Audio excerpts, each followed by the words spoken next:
간단하게 15분 동안 Q&A 진행하도록 하겠습니다. 먼저 제가 간단한 질문부터 드릴게요. 현지 물가에 대한 질문들이 좀 있더라고요. 그래서 미국 대비, 실리콘밸리 대비 현지 물가 어느 정도인지, 그리고 외식하는데 비용 얼마 정도, 한 가족 외식하는데 비용 얼마 정도 들고, 미국 대비, 미국은 요즘 뭐 팀 문화 때문에 20%씩 내는 것 때문에도 굉장히 부담이 많다는데, 캐나다는 어떤지 간단하게 답변 부탁드립니다. 제가 우선 뭐 올해 미국을 2번 갔다 왔는데, 한 번은 뉴욕 갔다 왔고 한 번은 LA를 갔다 왔습니다. 근데 갔다 와서 이제 보통 외식을 하면은 어느 정도의 이제 좀 비교가 될 수 있을 것 같은데, 예를 들어서 LA에 오리지널 제 최초의 북창동 순두부 집에 갔는데, 거기서 순두부랑 제 딸이랑 갔는데 순두부 2그릇에 갈비를 먹고, 거기다 팁을 포함해서 이래저래 제가 기억으로는 미국 달러로 한 140불 정도 나왔던 것 같아요. 그러니까 이제 한국 돈으로는 그게 한 15만 원 이상인 것 같죠.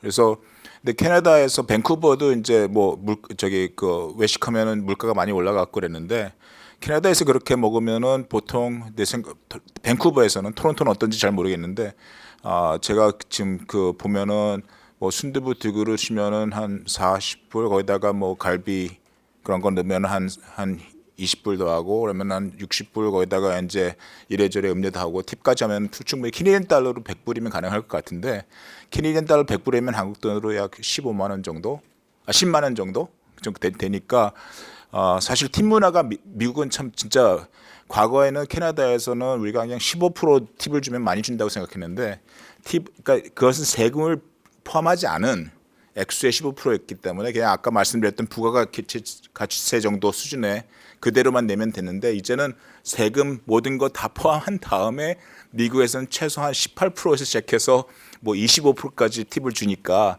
팁에 대한 부담이 참 많더라고요. 근데 서울에서는 음식 먹고 팁을 안 주니까 참 좋아요. 한국이 좋습니다. 다음 질문인데요. 캐나다 기업 문화에 대해서 뭐 워라밸이라든지 그런 부분에 대해서 질문이 좀 있습니다. 이번 거는 고 대표님께 좀 여쭤보겠습니다. 캐나다 기업 문화는 어떤지, 특히 캐나다 스타트업의 기업 문화가 한국 그리고 또 실리콘밸리 대비 어떤지 간단하게 답변 부탁드립니다. 네. 캐나다 갔을 때 제가 제일 놀랬던 거는, 제가 처음에 이제 위옥에서 일했는데요. 위옥에서 혼자 일했었는데 6시만 되면 사람이 없어요. 그래서 이게 뭔가 승리한 기분이 들고, 그래서 내가 이겼다 그러면서 맨날 이제 문 닫고 이제 퇴근을 했는데, 기본적으로 대부분의 기업들이 굉장히 일찍 갑니다. 그래서 뭐 9시에 출근해서 5시에 가기도 하고요. 10시에 출근해서 6시에 가기도 하는데, 제가 캐나다에 갔을 때 가장 놀랬던 단어가 하나가 있는데, 그게 뭔지 아십니까?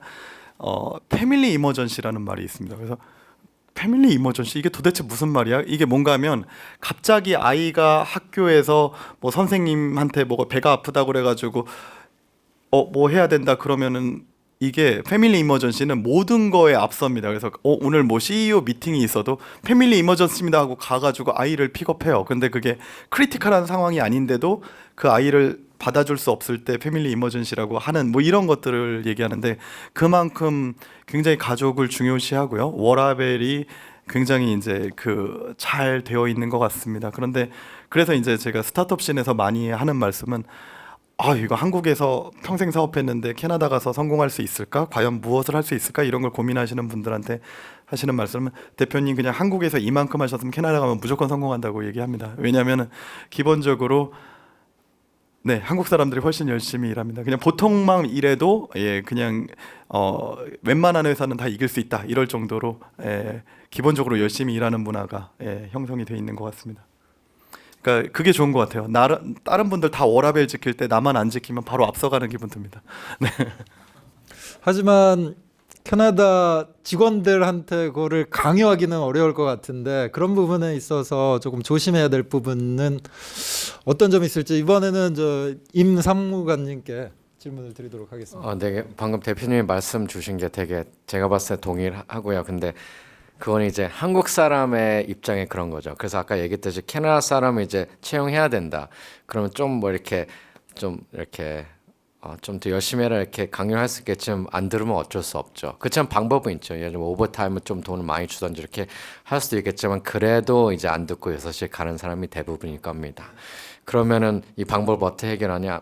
교포 혹은 그런 영주권자 이런 사람을 좀 영어 좀 잘하시는 사람 채용하면 조금 도움은 될 수 있겠죠. 네, 맞습니다. 다 뭐 5시나 6시 때는 다 퇴근을 하기도 하고 또 큰 단점이 저도 이제 캐나다랑 계속 이제 일하고 퀘벡이랑 일하고 있는데 그만큼 좀 일이 1순위를 크게 생각 안 하는 사람들 대부분일 것 같아요. 워라밸이다 보니 내 인생 뭐 집에 가서 뭐 가족이랑도 시간도 보내야 되고 아니면 여행도 가야 되고 하다 보니 조금 이제 한국에서는 이렇게 일하는데 그쪽이 그거 안 해주니까 좀 협력이 조금 잘 안 될 수도 있죠.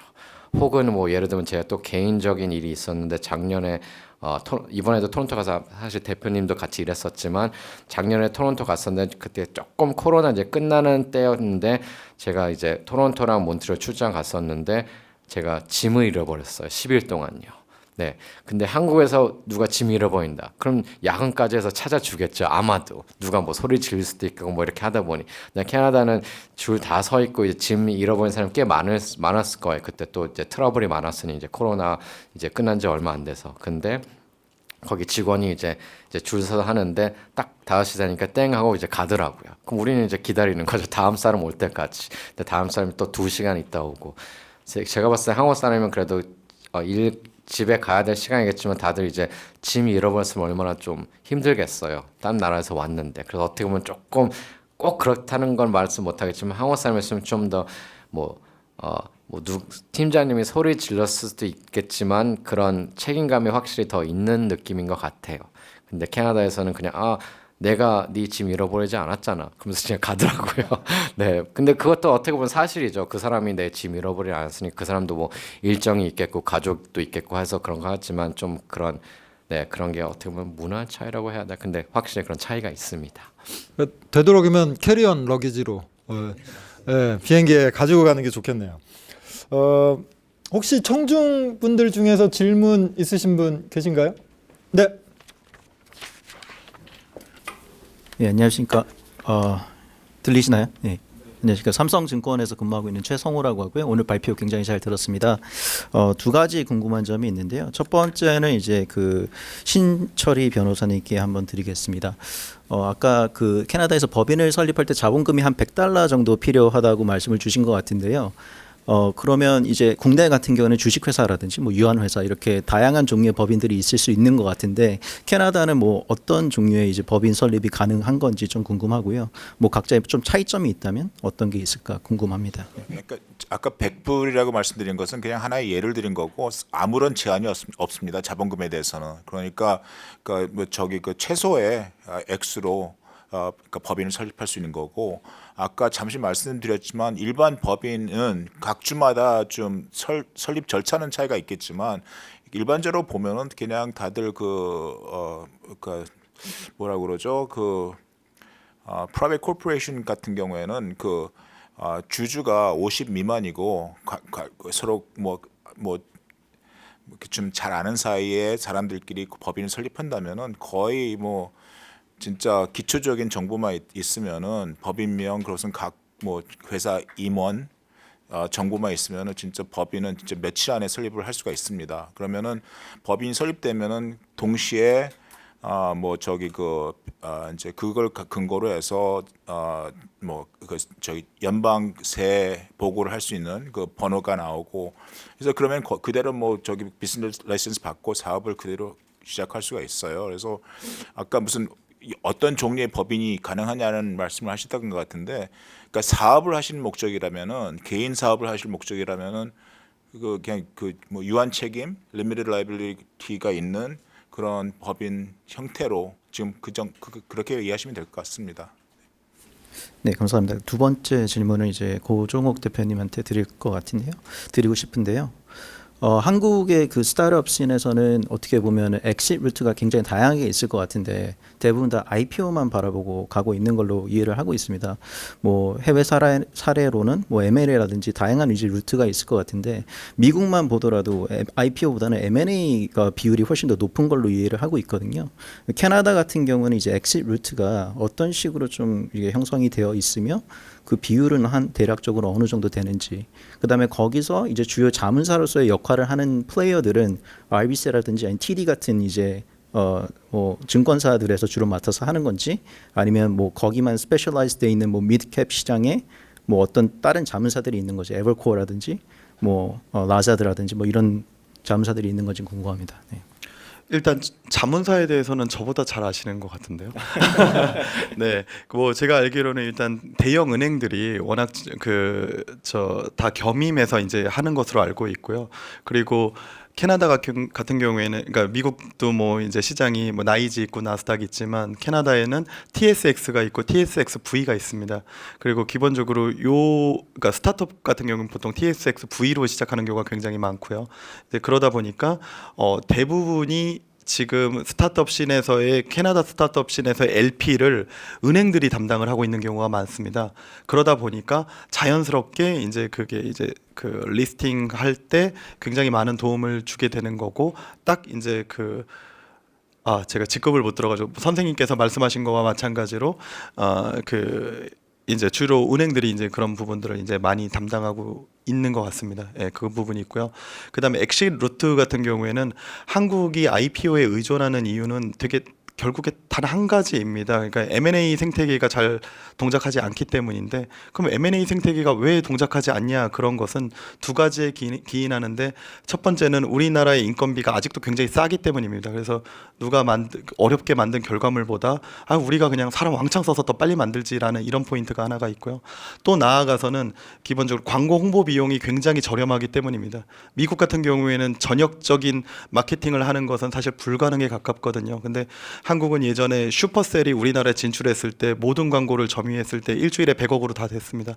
그럴 정도로 어떤 마켓 지배적인 그런 영향력을 갖추는 게 굉장히 저렴하다 보니까 M&A 비용보다는 오히려 직접 하는 게 싼, 이런 문제가 있는데, 캐나다도 마찬가지고 미국도 마찬가지고, 일단은 인종의 페르소나가 다 다르고요. 예, 그리고 인종에 따라서 문화가 다 다르고, 그래서 뭐 코카콜라나 질레트 정도 돼야지, 그리고 하인즈 정도 돼야지 전역적인 광고를 하지, 대부분의 경우 전역적인 광고를 하는 것이 불가능합니다. 결국 그렇기 때문에 각각의 아주 내로우하고 세그멘티드된 시장을 가지고 있는 회사라고 할지라도, 심지어 제품이 우리 거와 유사하다고 할지라도 그 회사는 M&A가 됩니다. 예, 그래서 이 포인트가 가장 다른 포인트고요. 그래서 캐나다 스타트업의 강점은 결국 캐나다에 있지만 그 내로우한 포인트에서 하나의 포인트를 잡고 창업을 했다면 결국에는 그 내로우한 포인트에서 미국 시장에서 먹힐 수 있고, 그게 이제 먼저 성장하는 회사가 나머지 회사를 사주는 게 굉장히 자주 일어나는 형태입니다. 실제로 페이팔 같은 경우에도 페이팔과 다른 회사가 합병할 때 딱 중간에서 만나서 합병했지 않습니까? 그래서 동일한 서비스를 유지하고 있는데 광고 홍보비를 쓰는 것보다 M&A가 더 싼 거죠. 굉장히 간단한, 결국 알고 보면 간단한데 그냥 그거는 이제 시장의 문제인 것 같습니다. 혹시 다른 분 질문 있으신가요? 네. 네, 잘 들었습니다. 지드니 코리아의 방훈주 기자인데요.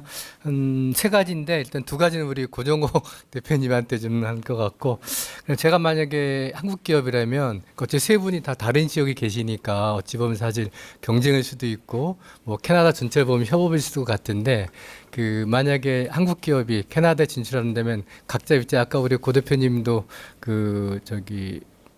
벡터 인서트 얘기하면서 밀라보다 좋다고 좀 안 계셔가지고 그랬었는데, 각 지역에서 이 지역으로 와라라는 걸 좀 한 번 더, 퀘벡이 좋다, 뭐 밴쿠버가 좋다, 아니면 몬트리올 좋다라고 한번, 그러니까 한국 기업들한테 일종의 세일즈를 해서 한번 궁금하고요.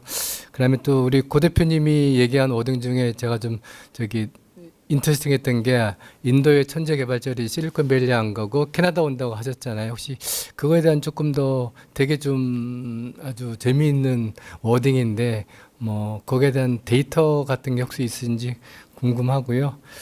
그다음에 그 저희가 뭐 VIP 대통령도 작년에 캐나다 가가지고 많이 좀 하고 그랬었는데 앞으로 또 우리나라 정부가 해외 글로벌 또 그 R&D를 많이 협력을 하라고 그렇게 해서 우리나라에 있는 기관들이 많이 외국 기업하고 그 R&D 하고 있는데 실제 그 현장에서 보셨을 때 과연 우리나라가 정부가 그렇게 앞으로 또 이제 대통령이 워딩을 했기 때문에 글로벌 R&D가 아마 특히 AI 같은 경우는 캐나다가 성지라고 거기서 알려져 있기 때문에 많이 가서 맺을 것 같은데 그래도 조금 좀 제대로 하고 있는지 아니면 좀 조심해야 되는 건지 그냥 언론은 어차피 그냥 뭐 좋은 것만 MOU만 맺고 그 이면은 안 드러나잖아요. 거기 안에 계실 때 이제 그런 거 있을 것 같은데 그런 것들 좀 얘기해 줄 수 있으신 한도 내에서 얘기 부탁드리겠습니다. 네, 일단 뭐 방은주 기자님 같은 경우에는 제가 2007년도에 창업해서 2008년도에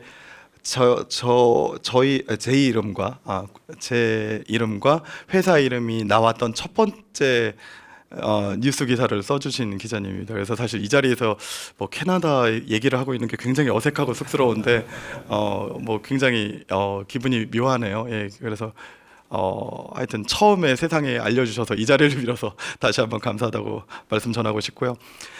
일단은 첫 번째로는 저 아까 전에 그 인도 개발자, 중국 개발자 먼저 얘기를 하겠습니다. 그러니까 이렇습니다. 그러니까 최근의 사례만 가지고도 그 예는 정확하게 설명을 할 수가 있는데요. 미국과 같은 경우에는 그 고학력 일자리라고 불리우는 H-1B 비자라는 것이 있습니다. 근데 H-1B 비자가 지금 끝없이 축소되고 있습니다. 그래서 지금 미국 내에서만 제가 통계를 지금 정확하게 좀 확인을 할 필요가 있는데 이 부분은 뭐 따로 또 말씀드리겠습니다. 그래서 지금 H-1B 비자가 익스파이어 되는 사람들만 해도 거의 10만 명 가까이 된다라고 이해를 하고 있습니다. 그래서 구글, 뭐 메타 등등에서도 지금 굉장히 많이 그 비자가 그 만료가 돼가지고 이 친구들은 그러면 대부분 자기 나라로 이제 돌아가야 되는데요. 이게 나라에 따라서 자기 나라로 돌아가기 되게 싫은 그런 포지션도 분명히 있습니다. 그런데 이럴 때는 어떻게 해서든지 또 이제 또 다른 비자를 받을 수 있는 방법이 없을까를 많이 이제 고민하고 있는데 지금 몇 달 안 된 것으로 알고 있습니다. 캐나다 연방 이민국 IRCC에서 스타트업 비자 스트림을 확대를 했습니다. 그 중에서 미국 H-1B 비자가 익스파이어 되는 대상으로 스타트업 비자에서 워킹 퍼밋을 주는 뭐 이런 프로그램이 생긴 것으로 알고 있습니다. 이건 굉장히 최근 일이고요. 이것만 하더라도 이거 심지어 그 쿼터도 굉장히 제한 없이 최대한 받으려는 그런 계획인 것으로 알고 있습니다. 이것만 하더라도 그럼 당장 심지어 굉장히 유사한 이제 미국 캐나다와 미국 굉장히 유사한 그런 그 문화권에서 그리고 가장 이제 첨단 IT를 하는 이런 하이테크 기업에서 근무한 이미 검증되고 근무했던 이런 친구들이 바로 이제 토론토나 이제 다른 지역으로 이렇게 이주해서 다시 그쪽 생태계를 강화할 수 있는 그런 기회가 되는 거거든요.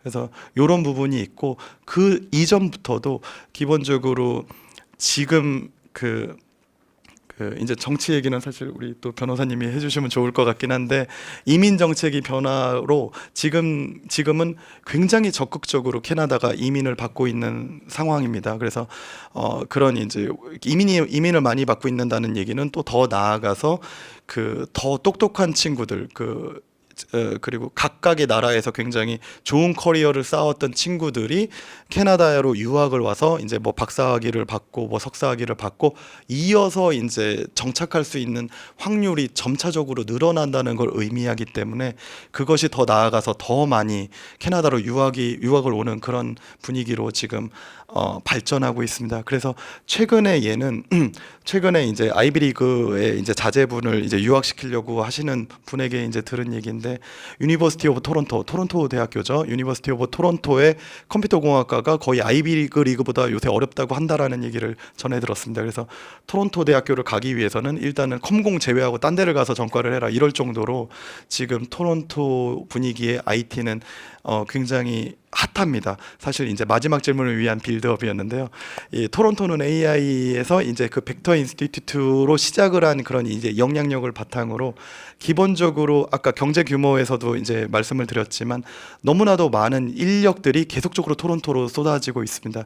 결국 이런 것이 해당 생태계를 더 풍부하게 하고 그 다음에 창업을 더 활성화시키고 더 나아가서 여기에 R&D 센터를 만들거나 이미 있는 스타트업 그리고 이미 이제 R&D 인력을 확보한 그런 스타트업을 M&A에서 조금 더 코스트 이피션시하게 AI를 이제 확장할 수 있는 이런 부분을 캐나다뿐만 아니라 미국뿐만 아니라 유럽에 있는 많은 국가들도 지금 고민을 하고 있습니다. 그래서 더욱이 그 M&A가 그 고용 목적의 M&A가 활성화되면서 초기 엑시시 가능해지는 굉장히 이제 좋은 현상이 일어나고 있습니다. 그래서 이런 포인트가 결국에 캐나다 그리고 온타리오주 그리고 토론토를 시작으로 그리고 AI를 시작으로 점차적으로 이제 캐나다 경제에도 이제 점점 발전을 하고 그리고 미국과의 관계에 있어서도 더 나아가서 더 훌륭한 스타트업들이 많이 나올 수 있는 그런 기반이 된다고 생각합니다. 제가 지금 우리 고 대표님께서 하신 말씀에 제가 좀 더 추가를 한다면은 캐나다 이민 정책이 좀 그동안 그 변화가 좀 있었습니다. 그래서 원래는 이제 국가가 원래 좀 이민자들이 다들 이 있어야만 그 경제가 활동할 수 있는 국가다 보니까 이민자들을 많이 받아들였었고요. 근데 과거에는 그 이제 한국 분들이 많이 뭐 투자 이민 제도 아니면 기업 이민 제도로 어떤 비즈니스에 투자를 하든지 자본금이 있으면 정부 측에다가 뭐 투자를 하든지 해서 이제 영주권을 받는 그런 프로그램들이 많이 있었는데 요즘 와서는 그 기술자들, 그러니까 스킬 레이블 위주로 이민자들을 많이 받고 있고요.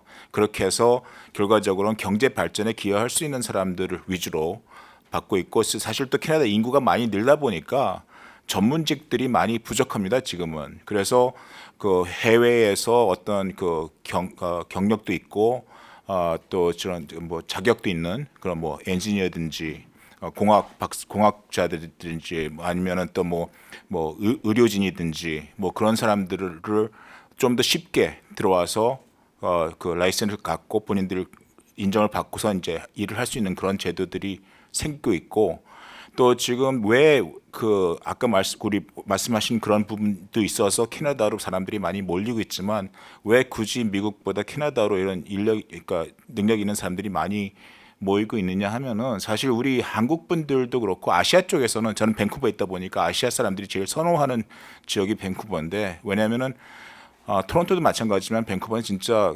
밴쿠버시에서 광역 밴쿠버시에 보면은 동양인이 50%가 넘습니다. 백인이 소수민족이에요, 사실은. 그러니까 동양인으로서 그 인종차별이라는 것을 거의 느끼지 않고 활동할 수 있는 데고요. 그러고선 또 두 번째로서는 저기 또 그러니까 시간 차이가 북미 동부 쪽으로 가면은 낮과 밤이 바뀌는데 한국 기업이나 저같이 한국 기업 업무를 한다면은 거기 밴쿠버 오후 3시 4시면은 서울에서 이제 업무를 시작할 시간이고 그러다 보니까 아시아랑 사업하기가 참 편해요.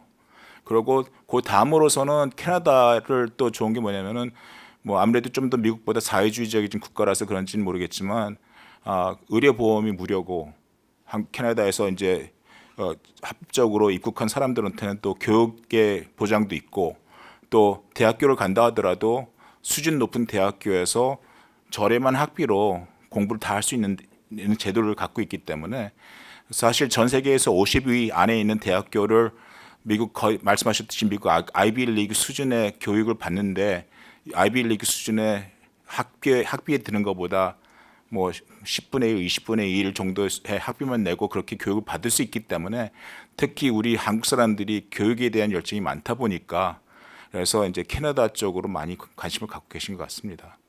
또 치안 문제도 있고요. 캐나다에서는 총을 소지할 수 있는 국가가 아니다 보니까 미국에서 그런 부분들은 사실 우리 한국 분들이 이민을 생각할 때 치안 문제 때문에 많이 걱정을 하시는데 캐나다는 비교적 아주 한국과 마찬가지로 서울도 무척 안전한 도시지만 캐나다 대도시들도 그 정도 수준의 그 생활을 편하게 할 수가 있습니다. 지금 이메일로 올라온 질문들 굉장히 간단한 법인 설립 관련된 질문들인데요. 단답형으로 빠르게 진행하도록 하겠습니다. 법인 설립 신속하게 진행 가능한가요? 신속하게 가능합니다. 아까 말씀드렸듯이 뭐 기본 내용만 정리가 된다면은 요즘 와서는 2, 3일 안에도 가능합니다. 네. 법인 설립 후에 바로 은행 거래가 가능한가요? 설립 그 정관 자체라 있고 회사의 그 임원 내용이랑 법인이 설립되면 바로 은행 구자 개설할 수 있습니다. 네. 스타트업 비자와는 상관없이 외국인이 캐나다 법인을 미리 바로 설립할 수 있는지요? 바로 설립할 수 있습니다. 그러면 마지막으로 이것도 굉장히 간단한 질문인데요. 한국 법인이 캐나다 법인 설립 시 자회사를 보통 100% 자회사로 가지고 가는지요? 보통 그렇게 합니다. 네. 네. 자, 다른 청중들 질문 있으신가요? 그러면은 마지막 제가 두 가지 질문하겠습니다. 먼저 저는 그 여름에 오타와시 갔는데 정말 아름답고 너무 살기 좋고 너무 그냥 그 경험 자체가 너무 좋았습니다. 겨울에는 캐나다에서는 주로 뭘 하면서 지내는지 굉장히 궁금했습니다. 세 분 모두에게 좀 질문을 하고 싶습니다. 제가 마이크 갖고 있으니까 먼저 얘기할게요. 오타와는 그 겨울에는 무척 추워요.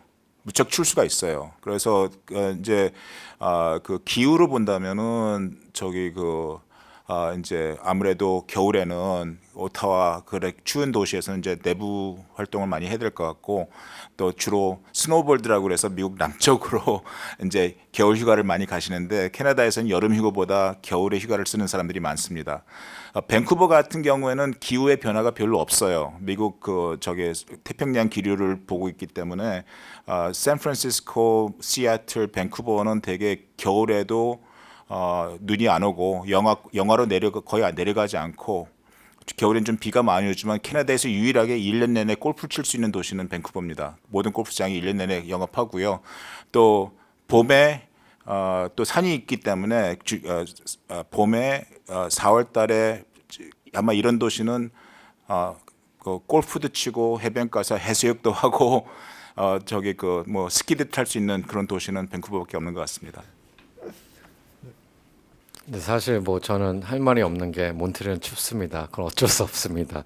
그렇지만 이제 또 어떻게 보면 추운 것 중에 뭐 겨울에 한 뭐 마이너스 10, 20, 30도도 내려갈 때도 있고요. 그렇지만 또 추운 거에 또 장점이 많이 있는 게 추움으로써 그거를 이제 해결하는 그런 기술이 좀 많이 발달돼 있긴 하죠. 그래서 예를 들면 뭐 토론토도 마찬가지지만 그런 지하 그런 뭐라 해야 될까? 지하 상가나 이런 것도 좀 뭐 한국도 있지만 토론토도 그렇고 몬트리올 되게 잘 발달돼 있고 또 겨울에 축제들이 좀 많아요. 그래서 특히 케벡이나 몬트리올 이런 데는 많이 춥다 보니 겨울에 뭐 아이스 스컬프처 페스티벌 이런 것도 있고 심지어 그런 겨울에 매스컷도 있어요. 본홈이라고 약간 스노우맨이랑 산타랑 같이 비슷하게 생겨 있는데 그래서 좀 겨울이 춥다 보니 당연히 실내 이제 활동도 많이 하지만 사람도 좀 많이 이렇게 춥고 좀 슬플 수도 있으니까 그런 축제를 많이 하면서 이제 그런 좀 특이한 문화를 많이 이제 색깔이 많이 있다고는 말씀드릴 수 있겠습니다. 캐나다에서 유명한 메이플 시럽은 추운 겨울이 있는 퀘벡주에서 제일 많이 나옵니다. 네네 맞습니다. 제가 봤을 때는 전 세계 메이플 시럽 70-80%가 캐나다, 거기에 한 89%가 또 퀘벡에 나오는 거죠. 네, 감사합니다. 네, 유튜브 보고 넷플릭스 봅니다. 네. 자, 그럼 마지막 제가 질문하겠습니다. 신 변호사님, 곧 의원 선거가 있는 걸로 알고 있는데요. 지금 어떻게 계획이 어떠신지 궁금합니다. 저는 정치를 할 줄 몰랐었어요. 근데 제가 이제 캐나다에서 쭉 살고 저희가 이제 75년대에 이민을 갔는데 그 당시에 저희 부모님이 또 6.25를 겪으신 분들이고 또 75년도 그때 한국 배경이 어땠냐면은 74년도에 월남이 공산화됐고 또 지미 카터 대통령 후보가 본인이 대통령 되면 한국에서 미군을 철수한다 그랬기 때문에 6.25를 겪으신 부모님으로서는 좀 더 안전하고 좋은 환경에서 아이들을 키우고 싶으셔갖고 캐나다 이민을 가셨습니다 그때. 근데 저는 그래서 그 이후로 뭐 캐나다에서 뭐 초등학교, 중학교, 고등학교, 대학교 다 나오고 거기서 일을 하면서 또 이제 거기서 이제 자식도 키워서 이제 살고 있다 보니까 좀 캐나다 나라한테 좀 다시 보답을 해야 될 게 아닌가 그런 생각이 들어서 정치에 관심을 갖게 됐었고, 또 제가 자랐던 동네에서 그 야당 그 당 대표가 거기 그쪽 지역구였기 때문에 되게 유리하게 이제 될 거라고 믿고 거기서 이제 보궐선거가 있었는데 우선은 그때 출마를 한다고 그랬을 때 제가 소속되어 있는 캐나다 보수당에서 혹시 거기서 한번 출마할 생각이 없느냐, 거기 이민자들이 많은 동네고 이민자의 석세스 스토리를 가진 사람으로서 한번 출마하면 어떻겠느냐 해서 생각지도 않게 그때 제가 공천 받고선 출마를 했었습니다. 근데 그 캐나다는 3당이 있는데요. 그 보수당, 자유당, 그 신민당, NDP가 제일 그 사회주의적인 그 영국의 노동당 같은 그런 당인데 그 당 대표로 제가 그 보수당 후보로서 그 해에 있었던 총선에서는 약 3,000표 차이로 제가 졌어요. 2위로. 그래서 약 6% 정도 표 차이였었는데 그 캐나다 저는 잘 모르는데 저를 지지하는 사람들 얘기로서는 캐나다 그 당 대표 상대로 역사상 제일 그 작은 차이로 저기 이제 당 대표가 이제 당선이 된 거였고요. 그래서 이제 다음에 캐나다 그 연방 그 총선은 2025년도에 예정돼 있습니다. 그런데 지금 그 캐나다는 내각 제도이기 때문에 지금 현재 집권하고 있는 자유당이 과반수 이상의 자리를 갖고 있지 않기 때문에 언제 또 뭐 갑자기 선거가 일어날 수도 있기 때문에 지금 공천 단계예요. 그래서 지금 이번에는 제가 살고 있는 밴쿠버 웨스트에 있는 그 밴쿠버 코아주라라는 제가 또 다녔던 UBC 대학교 캠퍼스가 있는 그 지역에서 또 저도 그렇고 제가 UBC에서 공대 러스쿨 나왔고 제 와이프도 UBC에서 학부랑 치대를 나왔고 저희 딸들도 다들 UBC 다니고 있기 때문에 거의 거기서 다시 지금 공천을 받으려고 좀 준비 중입니다. 그래서 제가 앞으로 어떻게 공천 받는 게 어떤 때 더 힘들 수도 있기 때문에 앞으로 어떻게 될지는 모르겠어요. 예, 많이 응원해 주십시오. 조원희 대표 변호사님 일부러 밑으로 내려오셨는데 혹시 질문 있으신가요? 없습니다. 그러면 지금까지 세 분 발표자분들께서 많이 좋은 얘기 많이 해주셨고요. 그리고 마지막까지 남아주신 청중분들 감사하고요. 그래서 이번 처음 저희 딜라이트 세미나 캐나다에 대한 딜라이트 세미나는 이것으로 마무리하도록 하겠습니다. 감사합니다.